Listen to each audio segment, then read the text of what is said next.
Good afternoon. I am Shanadra Tatum, the president of the University of Houston Downtown Student Government Association. Welcome back from lunch. I hope you're enjoying your stay here at our wonderful campus.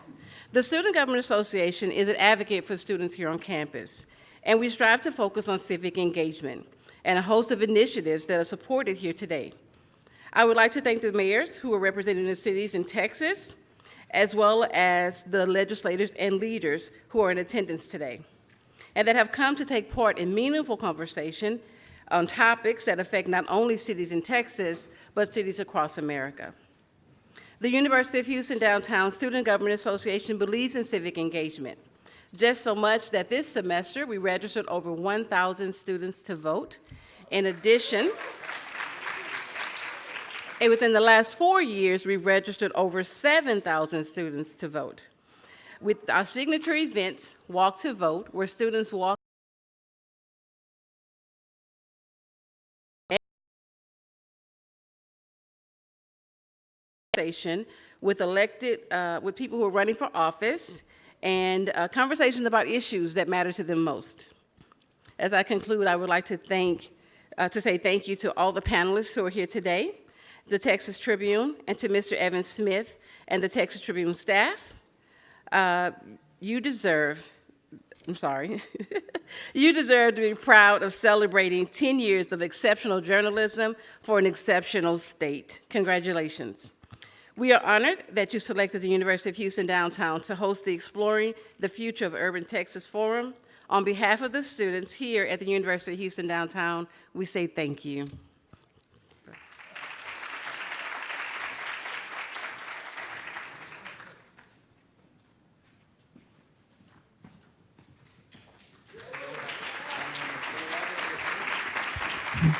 Good.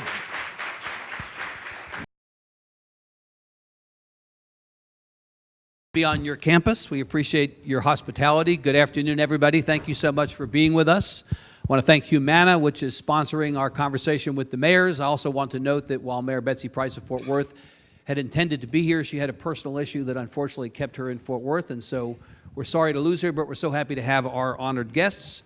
We're going to talk for about 40 minutes. We'll have questions from all of you at the microphones at the conclusion of our conversation, so I know you'll have good questions to ask after we're done.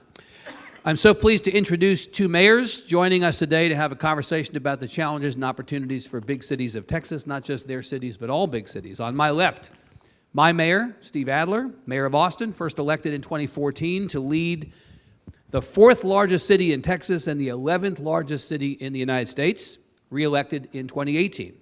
He's an attorney and one-time chief of staff and general counsel in the Texas Senate, a native of Washington, D.C. He has an undergraduate degree from Princeton University and a law degree from the University of Texas at Austin. Sylvester Turner is the first-term mayor of Houston, the largest city in Texas, and on election day, he won. You'll know soon enough. Come on. It's not a cliffhanger, you guys. On election day, he won 47% of the vote and will face the second-place finisher in a December 14th runoff. Previously, Mayor Turner served 27 years in the Texas House. Born and raised in Houston, he has an undergraduate degree from the University of Houston and a law degree from Harvard University. Please join me in welcoming the Honorable Steve Adler and the Honorable Sylvester Turner. Give them a good. Hi, mayors. Thank you so much for being here. Good to be here. Mayor Turner, it's your city we're in, so I'm going to go to you first, be very deferential, and say thank you for having us. And let me ask you in a kind of big existential way, is this a good time or a bad time to be in the business of running a big city in Texas? It's a good time. Tell us why that is. It's a good time because, number one, you have an opportunity to really advance your city. And if you think you can make a positive difference, then you serve. Cities never close. Cities always stay open. Cities will always face challenges. The city's 183 years old. We faced challenges when we got started and ever since to this point where we are. So challenges will come and go. But challenges lead to opportunity. So yes, it's a good time. And being a mayor is different from being a state legislator. You are always in session as mayor, right? You know, with Austin and the legislature, 140 days of the year, every other year, and big policy stuff, and you didn't have to manage an organization. With the city of Houston, it's 24/7. You're always hands-on. You're there, and the city never closes. So yeah, it's a huge, huge difference between the two. The pay is better than the legislature, right? A little bit. And if something goes wrong and you're the mayor, they come to your house, right? They come see. Yes. Mayor Adler, you were this is your first time in elective office. It is. Yeah. Do you regret it? Do you think to yourself, the governor would not be hate tweeting at me if I were simply a lawyer? You know, I've never had so much fun in my life. I bet you haven't. But the ability to be able to do stuff at scale, to be able to, Right. to impact people's lives is just an incredible opportunity, and it's an honor to be mayor. Yeah, and is it what you thought? I mean, obviously, Representative Turner, when he was Representative Turner, now Mayor Turner, he had a window on what it was like to be a public servant. This, again, first time. Is it what you expected? I think in a lot of ways it is. I think that the incoming volume that comes to the mayor's office was Right. greater than what I had anticipated. I'm not sure there's a way to really get ready for that. Yep. The challenges that we're facing were all known challenges at the time. The ability to move any kind of bureaucracy is always a hard thing to be able to do. Right. And I will tell you that I expected a little bit more help from the state than we're getting. Well, you've teed up a perfect series of questions about your relationship with the state, Mr. Mayor. Here's that $5 I promised you. As you know, Mayor Turner, I like to begin every panel discussion by doing a dramatic reading of a Dan Patrick quote. And so I'm going to do a dramatic reading of a Dan Patrick quote from 2017 to begin our conversation by talking about the relationship between the states and the cities. This is Dan Patrick in 2017. Our cities are still controlled by Democrats. And where do we have all of our problems in America? Not at the state level run by Republicans, but in our cities that are mostly controlled by Democrat mayors and Democrat city council men and women. That's where you see liberal policies. That's where you see high taxes. That's where you see street crime. He doesn't seem to have, or didn't at least then, a very high opinion of the way you all run your cities, did he? I would like to think that he just misspoke, you know. I'm afraid not, Mr. Mayor. This is really, I think, one way through that quote to understand the tension between the states and the cities. The state, generally speaking, institutionally, does not have a particularly good view of the way you at the city level do your jobs. And the reality is that cities make up the state. If you take the cities out, there would be no state. Yep. We are the closest to the people themselves. There are no Democratic pothole or Republican pothole. There's no Democratic Harvey or Republican Harvey in terms of storms. And so you can't look at it that way. I think people expect all of us to work together to govern in their best interest. And they want us to work as a team. They don't want the tension to be between cities and the state or the state and the cities. So that's unfortunate. Yep. Because in order for the state to move forward, the cities have to move forward. And if Austin and Houston and Dallas and other cities are not going forward, the state can't go forward. You know, Mayor Adler, I'm sorry for many reasons that Mayor Price is not here, but in part I'm sorry because she's an honest-to-goodness Republican, just as Mayor Turner served in office previously as an honest-to-goodness Democrat, and although you are not previously in office, I mean, come on, we know what you are, right? Probably, yes. But Mayor Price served as the Republican tax assessor of Tarrant County. Your colleague is Mayor DeMargo, the mayor of El Paso, was a Republican member of the legislature. So at least 2 of the 6 largest cities in Texas are in fact run by people who were at one point Republicans. And yet they share many of the same views that you all do of city governance. To Mayor Turner's point, the question of property tax revenue and whether it's adequate to fund crucial city services, education, healthcare, all that, those are not Republican or Democratic problems, are they? No, and in fact, the defining issue for cities and counties in the last legislative session was the cap on property tax. Right. By the way, Senator Betancourt said hello from last night. He wanted to be sure that I told you hello. Please say hello back. Yes. I have to talk to a lot of these people through intermediaries. You know, it's like tell your mom to pass the mashed potatoes. I understand how that goes, right? Yeah. Yeah. But in that battle, which was where the state was limiting cities across Texas to revenue increases that were lower than just the cost of inflation and the increase of cost drivers, Right. Requiring that cities and counties start cutting their budget every year in a way that is so harmful to the state. Right. But in that battle with cities fighting to continue to be the incubators of innovation and the real economic engines for the state, and having the state attack them. You know, early in the session I said, I think the state's at war with cities, and I was criticized in a lot of newspapers for the hyperbole. Until you read what the speaker Until the said, Dennis Bonnen tape, in until which the he speaker- says directly, I want this to be the worst session in history for cities. But to your question, Yeah. leading the charge among cities that we Yeah. were involved in with the 25 largest cities were the mayors of Lubbock and Amarillo. Right. And they are Honest to goodness Republicans. conservatives, right, And, yes. and it's not so much Republicans and Democrats as much as it is cities. Cities Yeah. are more unified and aligned right now than any time I can remember. I agree. And there's huge strength in that. And I hope that continues to grow, because that is where the people are in the state. That's Yeah. where the economic future of the state is. We have some incredible cities in the state, and they're all different. I mean, Houston is different than Dallas, than San Antonio, than Austin. And the thought that the right thing to do is to make all our cities the same is just dumb. You need a diversified portfolio of cities, the same Right. way you need a diversified retirement account. Each city is different, and we each work economically on different cycles. We can each attract different things. We brought the Futures Command to Austin.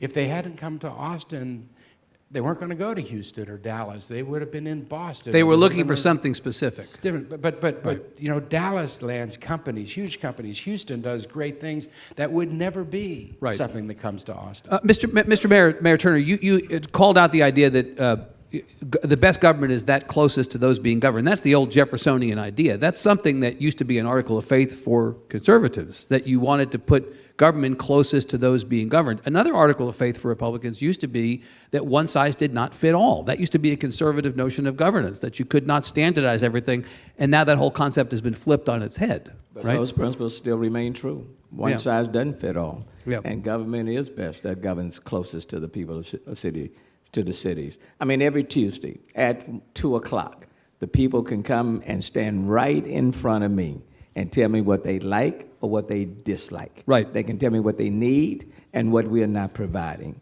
And we have a responsibility of responding, and we have to do it. We meet every single week. Right. And so we have a better sense of what's needed in each community. Each neighborhood is different. Right. It's very much different.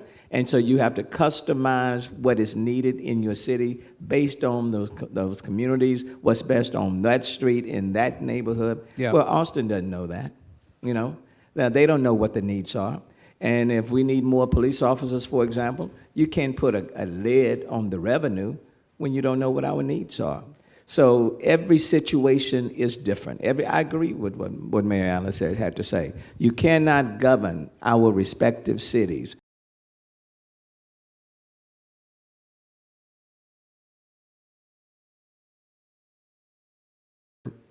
almost your entire time, or maybe in fact you were elected at the same time with Speaker Bonnen, right?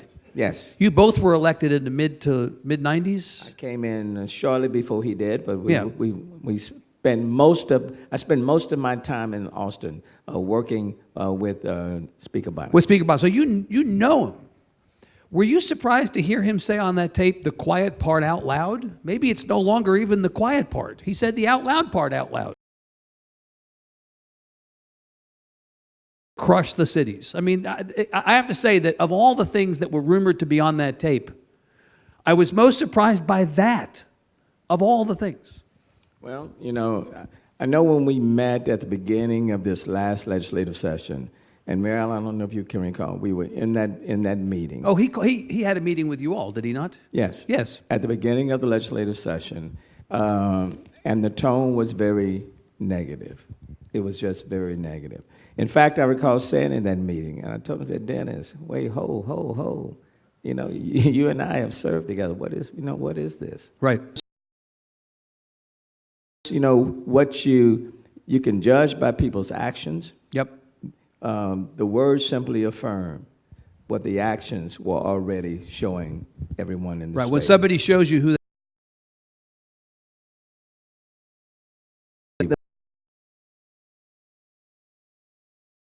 the best interest of the people in our respective cities? No. Right. Is it in the best interest of the people in the state of Texas? No.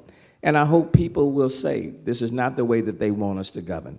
They don't want us to be against the state because the state may be governed by X, Y, or Z. And they don't want the state to be against the cities because the cities are, quote unquote, many governed by Democratic mayors. That's not what's important to the people that live in our respective cities. They want us to get past our petty differences in their best interest. And I think we have an obligation to do that. And so the good news for me, yes, by what he said, and now that it's been public and showcased, and he represents not just himself. What he said is reflective of the attitudes of others as well. He just said it and got caught. Others in the it. legislature, Mr. Mayor, the lieutenant governor, and the governor. Right? Well, and my hope is that we will reset, recalibrate, and start over again. Right. And let's work to do everything we can to advance the interests of the people in our respective cities and allow us to govern. Yeah. And if the people don't like the way we are governing, the Right. people will change us out. Right. Okay, but don't pose a hindrance. Try to put hurdles in our way simply because you can't get past the fact that it may be a Democratic mayor, or quite frankly, Joe Zimmerman is a Republican out of Sugar Land. And Joe and I are some of the best of friends. And so all of our cities different, but in many ways, we are doing many of the same things, but we are customizing our cities to meet the needs of the people in our respective cities. Right. Mayor Adler, I made a joke earlier about the governor hate tweeting at you, but I want to talk about that. You know, the governor and Mayor Turner have squabbled about Harvey and Harvey relief.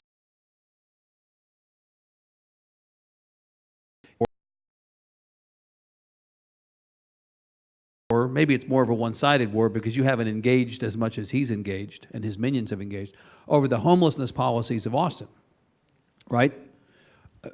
Just reflect on that for a second. Well, I think, to go back to what Mayor Turner said, when there is a battle between a city and the state, it is not a good thing. Yep. I mean, just the mere existence of the battle is, the perception of a battle is bad, and it's Yep. dysfunctional, and it doesn't serve either the state or the city, and certainly the people in my community do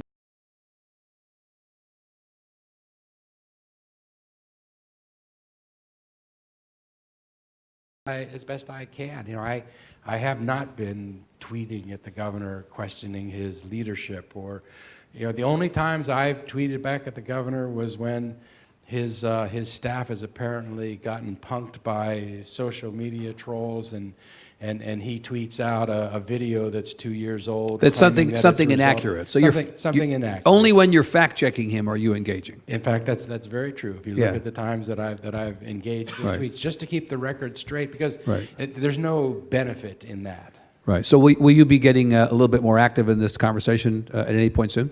You know, I'm not sure that the governor is leaving me much choice, but to get more engaged. Oh, goody. Okay, wait. But BRB, I'm getting some popcorn. How, you know, that's...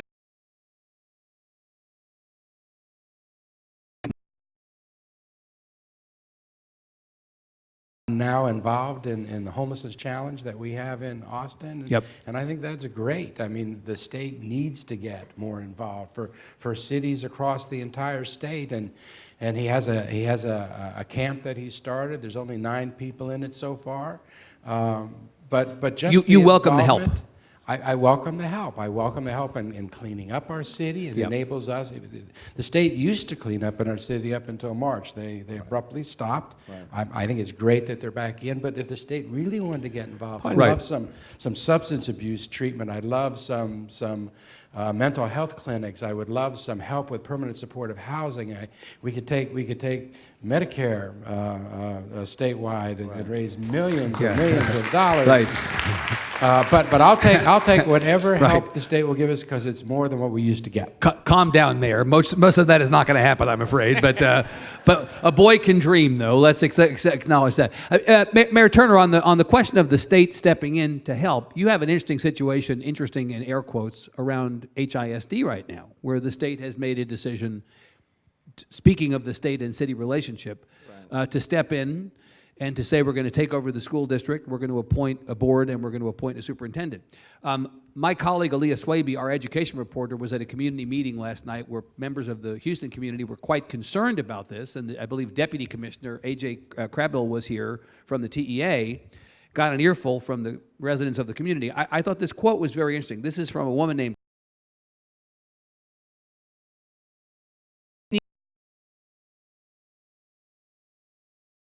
unremovable board, at least as far as the state coming in and saying, don't worry, we've got this, we can help. The community is not having any of it, it sounds like. Well, I think people are concerned whether or not you're coming in to be an honest, good faith broker. Right. And that goes a long way. It becomes very difficult for people to place trust in you if you are hitting cities on every other level. Yeah. Okay?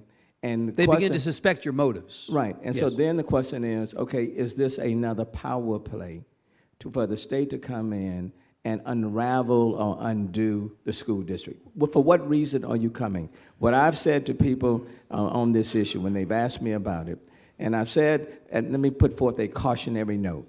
If the state comes in, if the state's coming in, then just like Colin Powell told President Bush going into Iraq, you come in, you own it. Right, you broke it, you bought it. It becomes yours. Right. And then you're going to have to demonstrate that the results you can obtain will be better than the results that were on the table when you stepped in. Did you ask the state not to come in, Mr. Mayor? What I've said to the state is that, number one, your support to all of the school districts have to be consistent over the years. You cannot starve school districts of the resources that they need. Yep. You can't starve them and then all of a sudden come in and then fault them. Now, responsibility is on multiple levels. If you want to come in and partner with local government, if you want to partner with us, that's a good thing. I'm not opposed to partnerships. Yeah. I'm not opposed to working in collaboration. I'm not opposed to you coming in and say, Mayor, these things can be made better, and we're here to be supportive and to help you move forward, your city. That's fine. Because good ideas are good ideas. I don't care where they're coming from, whether it's the state, the national level, whether it's Democrat or Republicans. But if your goal is to create failure, to create a failure system, and that's your goal, in order for you to advance yourself politically, then that's a totally different ballgame. So you put the responsibility for the predicament that HISD finds itself in now back on the state itself for not doing its job? Well, what I'm saying is that responsibility falls on multiple levels. Right. So the local school district has to assume its responsibility, right, and the state has to assume its responsibility. But if you are if you're trying to say that all of the responsibility for the condition that the school district finds itself in is simply on the local level, and the state assumes no responsibility, then that's a false start. Do you stipulate quickly, Mr. Mayor, do you stipulate that there's a problem that needs fixing? There is a problem that needs fixing. Now, what I will do, and I will commend HISD, because a few years ago, you had 13 schools that were in improvement required status, IR. Now, and in the last rating system, HISD scored an 88 out of 100. They scored better than almost every other urban district. There were many times Texas. in school I would have taken an 88. Tell you what, right? And so, seriously. and so that's the plus. Right. And so the point that I'm making is that when you step in and take control, or seek to take control of the largest school district in the state of Texas, then there are a lot of cautionary notes. Right. that are there. So I'm not saying that it's locals, the local school district doesn't have a responsibility to play. Of course it does. I'm not saying that the state has done everything it needed to have done over an extended period of time, because it has failed to do that. Right. What I am saying is that you seek the best solution that's in the best interest of the 215,000 kids. Not a political solution, but the best solution on behalf of the 215,000 kids. And if you're going to come in and put in a board of managers that could be there for 5 years, then people are going to hold you to a high bar from the very beginning. I have yet to be convinced. I want to know who you're talking about putting there. Yeah. Who are they? And will they be Will they even be from Houston? And will their primary interest be the kids, Right, and not the business of yes. HISD? Yeah. And so there are a lot of questions before you step in. And but again, state steps in, you own it, You own it. and you have to assume responsibility. Mayor Adler, I Representative sure do Bernard. like this mayor. I'm just saying. You like that, Mayor? You do? You do like to endorse mayors, don't you, Mr. Mayor? Yeah, that's And I accept that's the kind of endorsement. that's kind of your thing. That's kind of your thing. The Vice Chair of the Public Education Committee was here last night with us, and he said, to Mayor Turner's point, you can't be both the arsonist and the firefighter.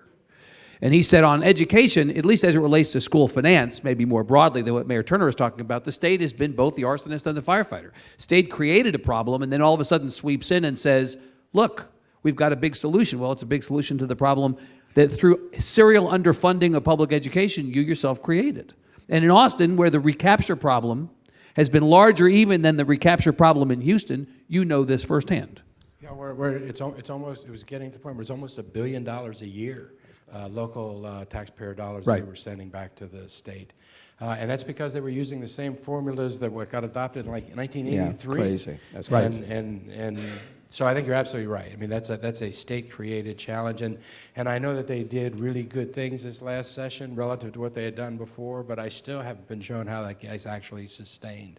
So it When you feels say sustained, Mr. Mayor, you mean that it's a 2-year allotment of money or allocation of money because we budget every 2 years. What's going to happen in 2 years from now? Right. There has been no institutionalized change that makes me confident that this is going to be something that actually is a fix that sustains itself. And that was one of the observations that was made. They provided the funding for this biennium, Right. but the funding for the bienniums to come, that funding is questionable. Well, you were the longtime vice chair of appropriations, Mr. Mayor, when you were in the legislature. You know how Yes. the budgeting process works. The fact is the legislature couldn't allocate that money for a longer term than those 2 years. But you can put into a system that speaks very clearly about a systematic funding source. Right. They didn't put in a systematic funding source. They made an appropriation that would only last for the biennium for 2 years to get you past this election cycle to come. And so what I am saying is that your commitment to education can't be every 2 years. It has to be ongoing Yeah. and systemic. Do you think the implication, Mr. Mayor, of the education, we're going to move on to another subject in a second, but the implication of the education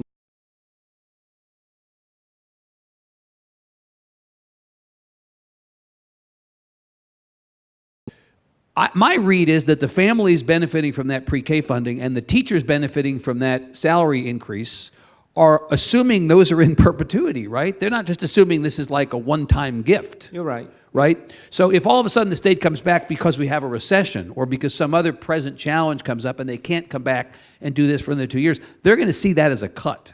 But the state has done that before. Right. The state has stepped up and provided funding, and then in the next legislative session, the state has taken the funding away. Pull it back. So Yeah. we've seen this play before. What they did in this last legislative session was good.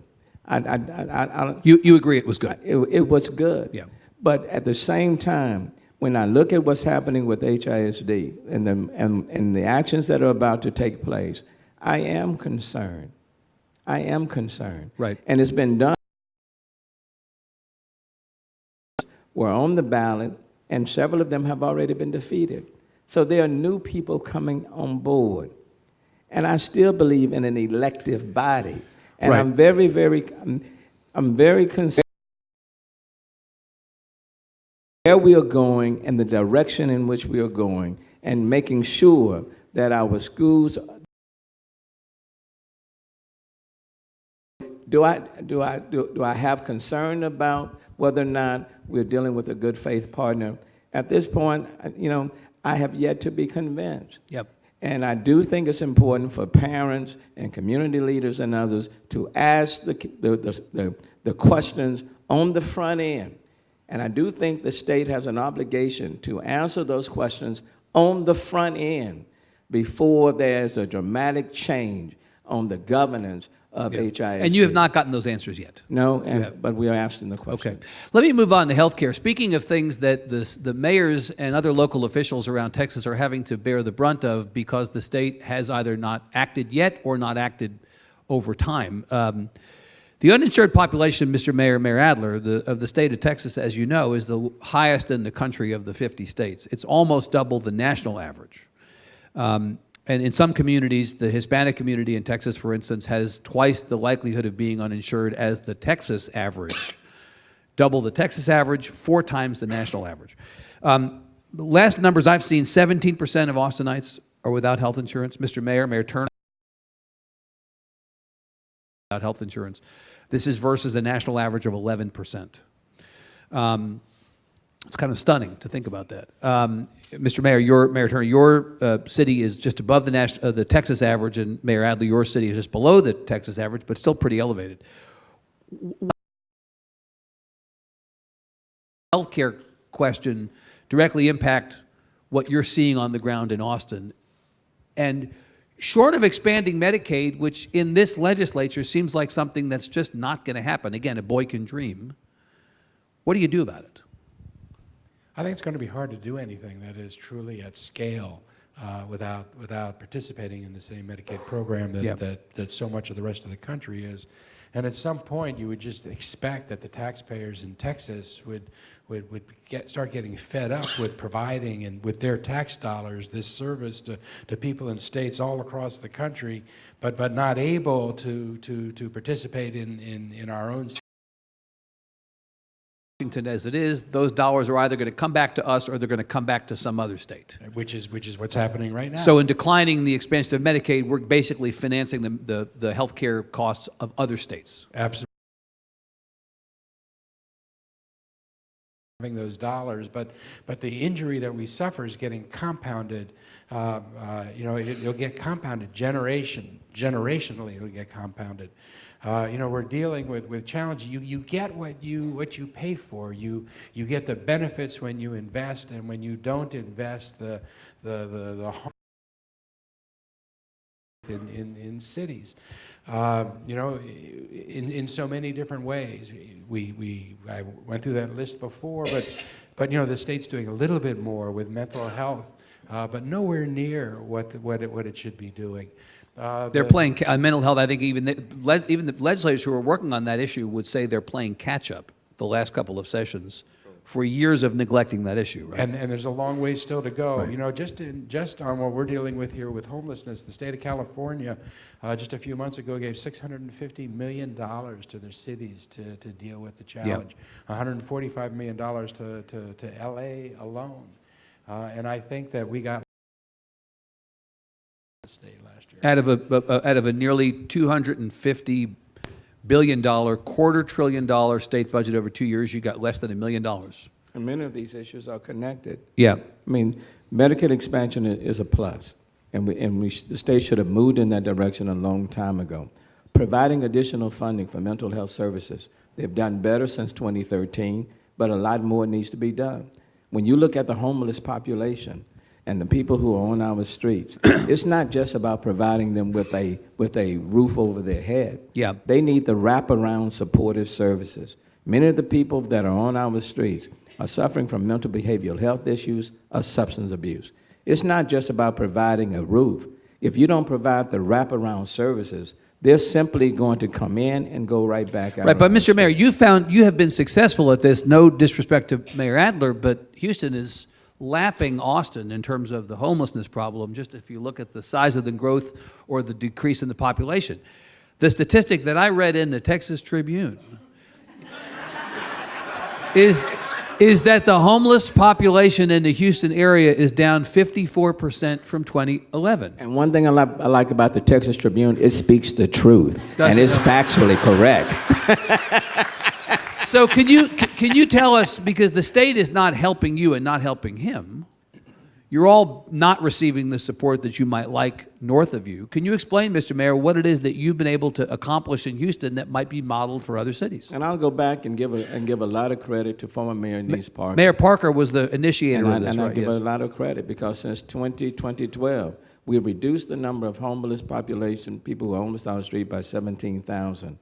6,500 of that number has been since I've been mayor. But it's about providing the wraparound services. We've created a seamless system of 100 homeless coalition partners, and all under the umbrella now of the Way Home. So there are a number of homeless coalition partners that are working together out on our streets, talking with the people individually, and then working to provide them with the supportive services that they need. The problem that we're facing now is that the dollars that we've been working with for the wraparound services, those dollars have started to decline. And so we're trying to Where are find, those dollars coming from, Mr. Mayor? in many Where are they ways, coming they're from? coming less? from the federal government that They have are. come down, and they're starting to decline. Right. And so now we're seeking to find ways to fill the gap. Because that's the important part. A number of people are not on our street. And then like in the city of Houston, I tell people all the time, homeless people didn't just arrive. They've been here. But as the city develops, we're developing in areas where they used to be. And so as we build, we're forcing them away from where they have been, and now they're seeking the bridges, the underpasses, and other places for cover and protection. Right. But you have to approach the homeless population 4, 5, 6, 7 times. They're not dumb individuals.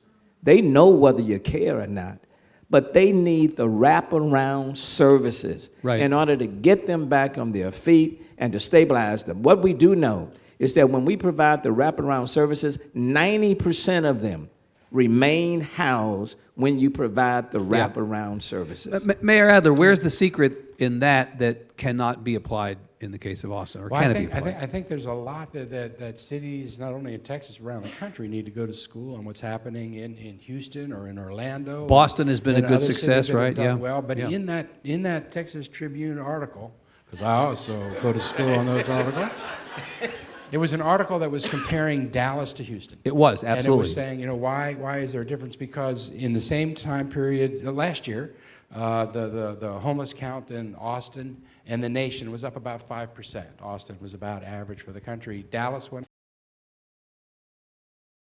And when you look at the funding that's coming from the federal government that Mayor Turner talks about, in the last 10 years, as reported in the Tribune, Houston has been getting anywhere from $20 growing to $40 million a year. And in that same 10-year period of time, Dallas never reached as much as 20. I think that, one, there were some really smart, creative people in Houston that figured out how to get the federal funding, and also HUD, by practice and policy, if they give you money and you do well in a program, they double down, they give you more money in order to make it go.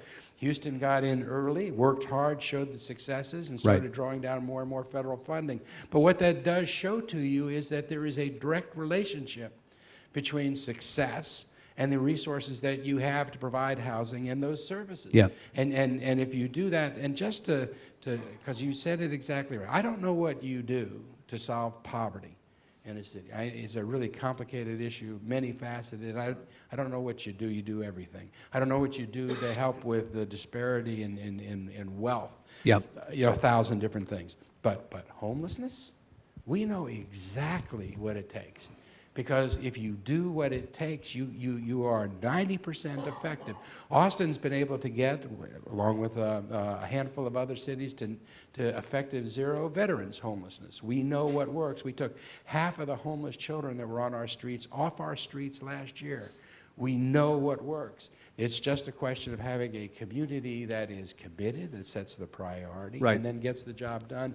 And it sure would be wonderful. We had a little state assistance. And you can't, and that's the point, you can't do it without money. As much as people think money shouldn't be thrown at every single problem, problems need to be solved in ways other than simply more money, the fact is you can't solve this particular problem, Mr. Mayor, without Now, resources. And what I would say, Evan, if the state wanted to be more helpful in reducing homelessness, Yep. you could provide direct appropriations, provide more money, for example, for mental health services. Yep. You can target even some of those monies to reducing your homeless population. You can provide more money for substance abuse, okay? Right. You can target some of those dollars to reducing homelessness, okay? You can provide support service from the Texas Department of Transportation Right. and working in collaboration with cities and counties. If we partner together, then we can reduce homelessness. But it's not about looking at Austin, or looking at the city of Houston or Dallas and saying what you are not doing. It's not a unilateral deal. Right. But if we establish a meaningful, impactful network where the feds and the states and the locals are working together along with our nonprofit partners and philanthropists, then we can meaningfully, impactfully reduce the number of people that are homeless on our streets. And then if we pay people livable wages so that they are not falling through the cracks, okay? Right. Because there are some people who are living on the streets because financially they can't afford to live someplace. So there's a compilation of things that we can do Right. to reduce homelessness, but it can't be where I'm fighting Steve, Steve fighting me, and then we're pointing to the problem. You got to work together. Right. And not only do you want to have a positive partner, but you want to have a partner that doesn't incarcerate people and then just release them to the streets. Because when they're just released to the streets, that becomes then our challenge without help. We have children that are aging out of the state foster care system Right. at 18, and then at 18 years old, they find themselves on the street. Where is the state helping these wards, these people that under our Constitution they have the responsibility for? I would even take a neutral partner at this Well, point. I'm interested in I'm interested in the acknowledgement, first of all, of the intersectional nature of all this, because the fact is the homeless problem is a mental health problem, it's a criminal justice problem, it's a workforce development problem, right? It is all connected. It's all that. The other thing that you both called out, which I think is interesting, is the relationship with the federal government. You know, we don't always like the federal government in Texas, but the federal government has resources that can be made available to us to solve problems. But then the dotted line conversation for that is, if we count our population accurately, we potentially access federal dollars to help us solve problems. If we don't count our population properly, then we don't. And we're about, Mayor Adler, we're about to go into a period of time where the census is going to tell us how many people we have. And there's concerns that if it's an inaccurate count, not only are we going to lose potential power through apportionment in Washington, but we're also going to be leaving a lot of federal dollars on the table, right? And that's a huge concern. So Yeah. you have cities that are stepping up, and the cities are having to Finance. the census campaigns in our cities.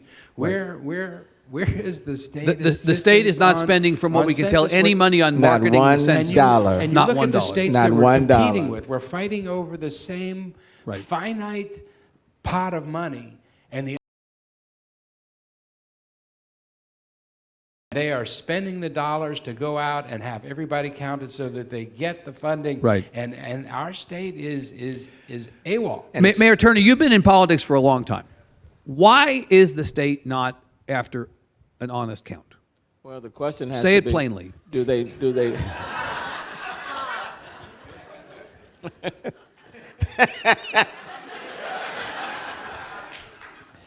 Oh, if I didn't have a runoff.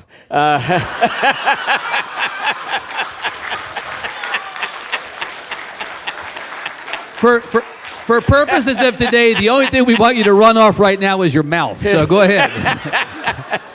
But no, you have to count everyone. Yeah. We live in a very diverse state, But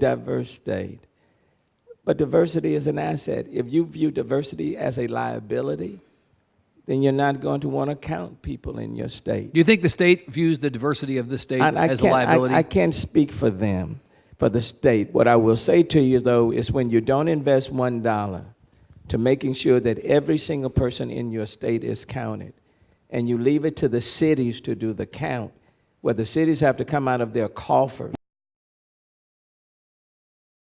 I leave it to people in their own state to draw their own conclusions. I'm not going to try to get in anybody's head. One thing,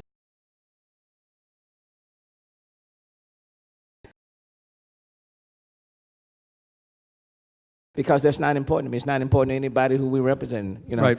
But facts are important. And for every person that we count, if you just look at it in terms of dollars, that's about $1,500 per person, for every single person. And last time,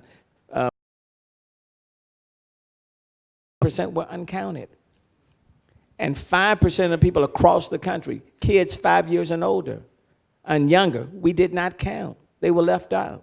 Who are the hard to count? Yep. There are people who are distrustful of government and government forms, okay? So you really have to reach those individuals and working with community partners, and it does cost to get an accurate count. But all of us, even the state of Texas as a whole, Democrats and Republicans, rich, middle income, and poor will all benefit if we do an accurate count. Right. But Mayor Adler, you're not in the runoff, so let me ask you. Doesn't want to do an accurate count because, in part, an accurate count would lead to apportionment that would advantage the party not currently in power. Do you believe that's the case? Yes. And I think that, and I wish I had the restraint. That's why I admire. That's why I invited you. But Not restraint. And I say that because facts count. I mean, I say that because of what you see with access to the ability to be able to vote in this state, and how we've made that more difficult. And when you look at the people that we've made that more difficult for, Yeah. when you look at the policies that we had to ensure that everybody that they came from or what their status was, because if everybody in your city is safer, then your whole city is safer. When you look at the policies that we've implemented in this state, it is hard to come to a conclusion that is different than what you heard our lieutenant governor say in the quote that you raised. Yeah. Which seemed to be directly looking at going against our cities. If you look at what Speaker Bonin said, that this was an intentional going after our cities. You don't have to look there either, who knows what's there. Right. But you can look at the policies that are adopted, and you can look at what people say. All right, I want to raise one more issue, and then we're going to go to questions. I encourage you, please, to line up at the microphones for our guests, and we'll take as many questions as time permits. There are a lot of other issues we have not talked about, but on the question of you all having to step in and do things that others won't do, either the state or the feds or both, I'm moved to bring up the fact that that guns have fallen in the bucket of issues related to guns and gun safety, gun rights and gun control and tweaks of that are now in your purview in the absence of any action at the state level or federal level. Maybe that's a good thing that there's no action at the state and federal level, and maybe it is not. We know the Second Amendment tradition of the state. We know that there are a lot of people around the state who are concerned that the government will overreach on that. But if you look at the polls, the public is very clear, and it's across parties. We just did a poll about 2 weeks ago in which we found on background checks and on a whole host of other issues, red flag laws, the banning of assault weapons. Universal background checks. I mean, the public is not where the leadership of the state is. So, Mayor Turner, I know that you've stepped up. You've created a venue for a discussion at the city level on this. But at the end of the day, can you really move the needle as mayors of big cities where so much of this issue really hits the ground? And on many of these issues, we have been, the cities and the counties, we have been preempted by state law. Right. If I had the ability to impose universal background checks right now, in the You city of do Houston, it. I would do it. Right. If I had the ability just to put in place red flag laws, we would do it right now, today, yesterday. But we have been preempted by the state on many of these areas. Yeah. But what we have said and what I've continued to say, the legislature, if I were the governor should have called the legislature back in session a long time ago. We can't wait until January of 2021 to deal with these So you're issues. sympathetic to the idea that after El Paso and after Odessa, maybe before those things, but certainly after those things, that's a moment to have this conversation. That's the moment to have the conversation, and that's the moment when the legislature should have been called back into session and if you say you support universal background checks and you support red flag laws, do it now. Do it now. What's going to change Right. between now and January of 2021? Yeah. Mayor Adler, same. You feel that this is an issue that you all are having to take on largely because the people who should be taking it on are not. Absolutely, I agree with everything the mayor said. Yeah. Okay. Let's take some questions before we wrap here. Sir, and then we'll go back and forth, back and forth. I asked this question last night to the legislators and promised them I would ask you also. The term urban has changed. 40 to 50 years ago, you stepped out to the south here, the terrace. Urban was the 100 to 200 blocks you see bounded by Pierce Elevated, 45, 59, and the Bayou. Now urban is at least out to the Sam Houston Parkway. Right. It's Dickinson up to Conroe, Baytown to Katy. In Austin even, it's Round Rock, it's Pflugerville, Cedar Park, Leander. Does the mindset exist among your cohorts on the ground and in Austin in the legislature to understand that when we address these urban issues, they have to be addressed through those dozens of municipalities in the area? And also, does the legislative tools exist to do that effectively? Yeah. Mayor Adler, it's not a city problem, it's an MSA problem, right? It's sort of the entirety of the metropolitan It region. really is, you Yeah. know, and Austin, you know, if you go back, 10, 20 years, had difficult relationships with a lot of the surrounding communities around Austin because the interests were different. That is no longer the case. All the cities that were named. I am so encouraged that cities are doing more things with each other. I am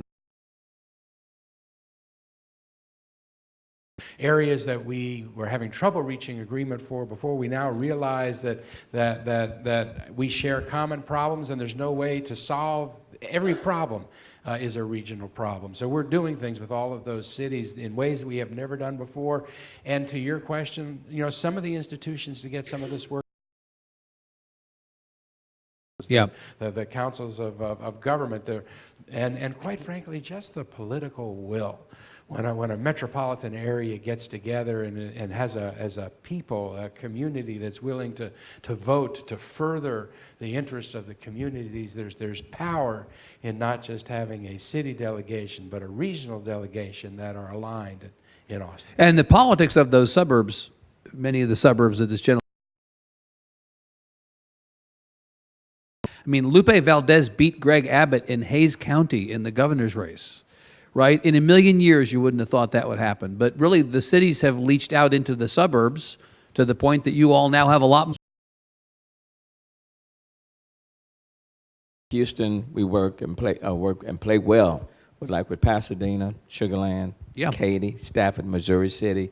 I mean, we talk and we meet on a regular basis, and the mayors in those different cities sit down, and we recognize, for example, that flooding is not just a city of Houston, it's a regional issue, Yep. and we need to address it collectively. Ma'am. Thank you. I appreciate that. As one of the commissioners, as one of the commissioners of TDLR, Texas Department of License and Regulations, I want to say, thank you, Mayor. HPD working closely with TDLR from an anti-trafficking or human trafficking perspective. Right. So I appreciate that 10,000%. Still see us as TDLR as a partner with that as we go forward. Same thing, Mayor Adler. My question pertains to House Bill 1342 for the prison reform that was bipartisan support as well as signed into the law for the occupational licenses. How do you see the city? Because we know that where there was a shortage of trades during Hurricane Harvey, and now this provides opportunities for those who might have some blemishes to be engaged in the game, and how can we work with you for the job fairs to be a part of that? Same thing for you, Mayor. And I look forward to working with you very, very closely. I think it will be a game changer. Look, 13,000 to 14,000 people come out of TDC every single year, and they return to the Houston-Harris County area. What they need is housing, and they need jobs. The Second Chance program, the reentry programs are real. And Again, when we start talking about the issue of homelessness and others, many of the individuals thrown on the street are people who are coming out of a prison system and they don't have the financial means and they're landing on our streets. So I view that as a real opportunity for us to work collaboratively to impact the lives of so many and can put them back on their feet and get them going again. I look forward to working, Helen, with you very closely. I was going to say just real fast, one of the things I'm most proud about in my tenure as mayor is participating with the council that passed a citywide second chance, fair chance hiring ordinance in our city, mandating for everyone, not only to make sure that the question about background, criminal background, is not allowed to arise.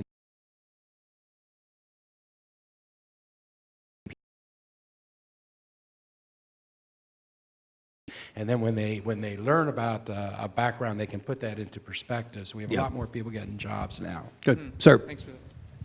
All right, so what I've gathered from this panel today is that there's a back and forth between the GOP and democratic cities, right? So one thing I see that both you guys can probably work with together is ending the streak for Vision Zero. I know you've adopted, Mayor Turner, the executive order to implement it, but of course, like with all things, they require funding.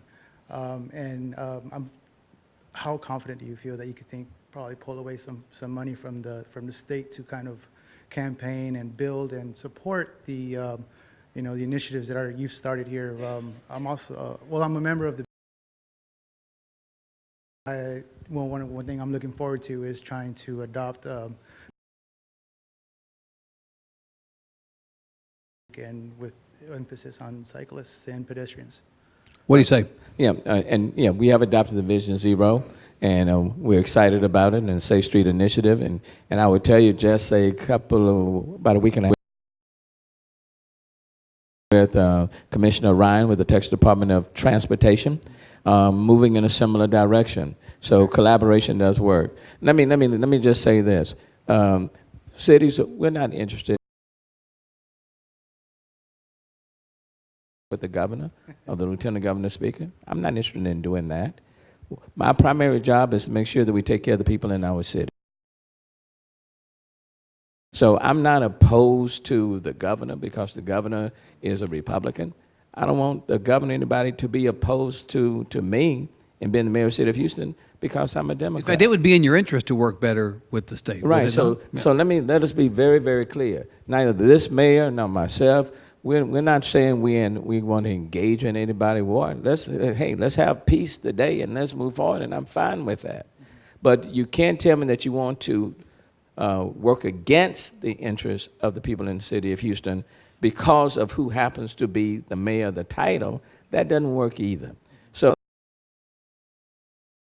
celebrate, let's start anew, let's sit down and hug. I'm fine with all of that. I'm fine with all of that.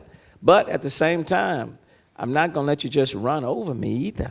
Okay, that ain't working. But in terms of Vision Zero, Safe Streets Initiative, all of those things are good. We want high comfort bike lanes. We want people to be riding their bikes in the city without having the fear of being run over. We have to learn how to share the road. All of those things we can work collaboratively with the Texas Department of Transportation, with the city, and with other local partners. And that's a real good example where that's happening. With respect to Vision Zero, the Department of Transportation in the budget that they just approved in August put a lot more wide, and it was real encouraging to see. Good. Hi. Hi, my name is Molly Cook. Thank you, mayors, for being here today. My question is primarily for Mayor. Similar stuff going on. So you say you advocate for determining a good faith partnership before big changes take place when you're talking about schools, and yet the city of Houston invested a significant amount of money in the North Houston having our questions answered or really reaching any sort of consensus about representing the public's interest on that project. So what is the city of Houston doing? What are you doing to make sure that our interests are represented? And also the same thing in Austin. You're talking about that. We haven't invested hardly any money in it. That's a textile project. They're looking at investing about $7.5 billion in it. If done properly, if done correctly, it can be transformed 45, for example, in its present configuration, for those who are quite familiar with it and drive it on a regular basis, like I have done it many, many times, I-45 floods. If you're at I-45 in North Main, just like with Tropical Storm Imelda, it turned into a lake, a river. It's dangerous. If you get down to 610, I-45, Airline, Parker, Tidwell, Little York, floods. So there are major flooding issues that need to be addressed. If the project is done properly, it can connect communities. It can be done in such a way that the focus is not on a freeway, but a freeway that disappears, more green space, more park space, caps. I'm very, very strong on that. It can be done in such a way that we substantially mitigate the risk of flooding. Right now, the footprint is too big. And I've made it very, very clear, trying to have 3 exit lanes and taking more property big, and it needs to be reduced. I'm not supportive of any project, for example, that is going to further decimate communities like Independent Heights, okay? Not gonna do that, because, for example, affected by projects of that kind. So I'm very, very sensitive to that end. So we are still in the input gathering phase. We're still in the conversations with TxDOT. That will continue, but I've made it very, and I'm someone who born, reared, and still live in Acres Home, okay? I'm not lived, and I represented Independence in that whole northern corridor for some 27 years when I was in the legislature. So if it's done right, it can be transformational. And it can, and if you have the high comfort lanes on the freeway, where you're getting people out of their cars and out of their trucks, if done right. We are a long way from that, but we are watching it very meticulously. And if I come to the conclusion that it's not going to be done right, I'll have no problems being opposed to it. And to the questioner's point, and you impacted by this, along with the other conversations you're going to have. And that's the beauty of government that serves best when it's governed locally. Right. So that is absolutely correct. That's a good place to circle back around and end. We are unfortunately out of time. We need to let the mayors get back to running their cities. We're sorry to those of you who don't have an opportunity to ask your questions. We appreciate Mayor Adler and Mayor Turner making time in their busy schedules to be here. Thanks to all of you. We'll be back with our last program in a few minutes. Thanks so much.